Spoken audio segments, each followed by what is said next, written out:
Hello friends, welcome back to my channel. இன்றைக்கி சூப்பரான ஒரு மார்னிங் பிரேக்ஃபாஸ்ட் பாசிப்பயிறு உப்புமா. பாசிப்பயிறு 3/4 பவுல் எடுத்திருக்கேன். நல்லா கழுவிட்டு நைட்டு தண்ணியில் ஊற வச்சுட்டேன். நீங்களும் நைட்டே தண்ணியில் ஊற வச்சுருங்க. ஊற வைக்கும்போது 2 காஞ்ச மிளகாய் போட்டு ஊற வச்சுருங்க. இப்போ காலையில் நான் எடுத்து எல்லாம் திருப்பி 1 டைம் கழுவிட்டு தண்ணி இல்லாமல் வடிகட்டி வச்சுருக்கேன். நல்லா கழுவிட்டு தண்ணி இல்லாமல் இதை எடுத்துக்கணும். தண்ணியே இல்லை, தண்ணி இல்லாமல் வடிகட்டிக்கங்க. தண்ணி இல்லாமல் வடிகட்டிட்டு 2 காஞ்ச மிளகாய் போட்டு மிக்ஸி ஜாரில் போட்டு ரவை பதத்துக்கு குறப்பாக அரைச்சி எடுத்துகிட்டு வரணும். இப்போ இதை அரைச்சி எடுத்துகிட்டு வந்துடுறேன். நீங்களும் அது மாதிரி ரெடி பண்ணிக்கோங்க. டெய்லி இட்லி, தோசை, பூரி, சப்பாத்தி, பொங்கல்னு சாப்பிட்றதுக்கு ஒரு நாள் மட்டும் டிஃப்ரெண்ட்டான இதை ஒரு பாசிப்பயிறு உப்புமா. பாசிப்பயிறு இதை எடுக்கணும், பாசிப்பருப்பு எடுக்கக்கூடாது. இது ஹெல்த்தியான ஒரு மார்னிங் பிரேக்ஃபாஸ்ட் ரெசிபி. குழந்தைங்களுக்கு ரொம்ப நல்லது, பெரியவங்களுக்கு ரொம்ப நல்லது. இப்போ இதை வாங்க எப்படி செய்யலான்னு பார்த்துடலாம்.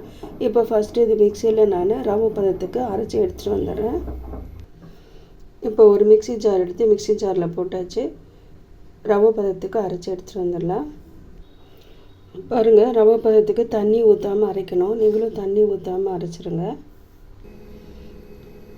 இப்போ இது ஆவியில் வேக வச்சு எடுக்கணும். நான் இட்லி தட்டில் எண்ணெய் தடவி இட்லி தட்டு மேலே வச்சு இட்லி பாத்திரத்துக்குள்ளே வச்சு வேக வைக்க போகிறேன்.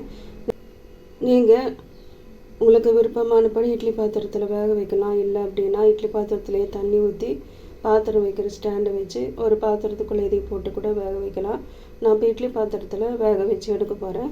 இப்போ இதை ரெடி பண்ணிடலாம். இப்போ இட்லி தட்டில் வச்சுட்டேன் பாருங்கள். இட்லி பாத்திரத்துக்குள்ளே வச்சாச்சு. இது ஒருத்தர் சாப்பிட்ற அளவுக்கு தான் நான் செய்கிறேன். இப்போ இதை மூடிடலாம். வெந்ததுக்கப்புறமா பார்க்கலாம். இப்போ இது வெந்துருச்சான்னு பார்த்துடலாம் ஃப்ரெண்ட்ஸ். குத்தி பார்க்கலாம். பாருங்கள், சூப்பராக வந்துருச்சு. இப்போ இதை ஆஃப் பண்ணிடலாம்.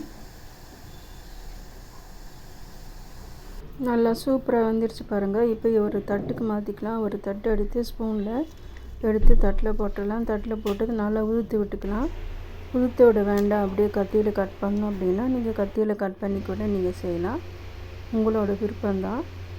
அதுக்கப்புறமா ஸ்டவ் பற்றி வச்சு ஒரு சின்ன கடாய் வச்சுருக்கேன். இப்போ தேவையான அளவு சன்ஃப்ளவர் ஆயில் ஊற்றிக்கிறேன். 1/2 ஸ்பூன் சோம்பு, ஒரு பெரிய வெங்காயம் பொடியாக கட் பண்ணது, தேவையான அளவு சன்ஃப்ளவர் ஆயில் ஊற்றிருக்கேன். நீங்கள் தேங்காய் எண்ணெய் ஊற்றி செய்யுங்க. டேஸ்ட் நல்லாயிருக்கும், ஸ்மெல்லும் நல்லாயிருக்கும். உங்களுக்கு எந்த எண்ணெய் விருப்பமோ அந்த எண்ணெய் நீங்கள் ஊற்றிக்கலாம். இப்போ வெங்காயம் வதங்குறதுமே நம்ம ரெடி பண்ணி வச்சுருக்கிற பாசிப்பயிரை வெங்காயத்தோடு சேர்த்து நல்லா வதக்கிக்கலாம். உப்பு போடலை, இப்போ தான் நான் உப்பு போடுறேன். தேவையான அளவு உப்பு போட்டு நல்லா அதை மிக்ஸ் பண்ணிடலாம். இந்த உப்புமா சாப்பிட்றதுக்கு டிஃப்ரெண்ட் டேஸ்ட்டாக சூப்பராக இருக்கும். அதுக்கப்புறமா தேங்காய், ஒரு 1/4 மூடி தேங்காய் மிக்சியில் அரைச்சி பொடியாக அதை போட்டுக்கலாம். தேங்காய் போட்டு செய்யும்போது டேஸ்ட்டு நல்லாயிருக்கும்.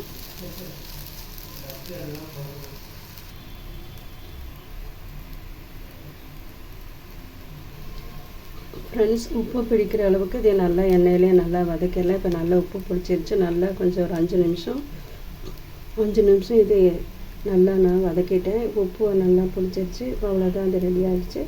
இப்போது கொத்தமல்லி இலை தூவி நம்ம ஆஃப் பண்ணிடலாம். அவ்வளோதான், சூப்பரான பாசிப்பயிறு உப்புமா ரெடி. நீங்களும் வீட்டில் இதே மாதிரி செஞ்சு பாருங்கள். மிஸ் பண்ணாமல் குழந்தைங்களுக்கு செஞ்சு கொடுங்க. ரொம்ப ஹெல்த்தியான ஃபுட்டு. அவ்வளோதான், இது ரெடி ஆகிடுச்சு. அவ்வளோதான் ஃப்ரெண்ட்ஸ், சூப்பரான ஹெல்த்தியான பாசிப்பயிறு உப்புமா செஞ்சு எடுத்துகிட்டு வந்தாச்சு. நீங்களும் வீட்டில் வாரத்தில் ஒரு நாள் இது மாதிரி செஞ்சு கொடுங்க.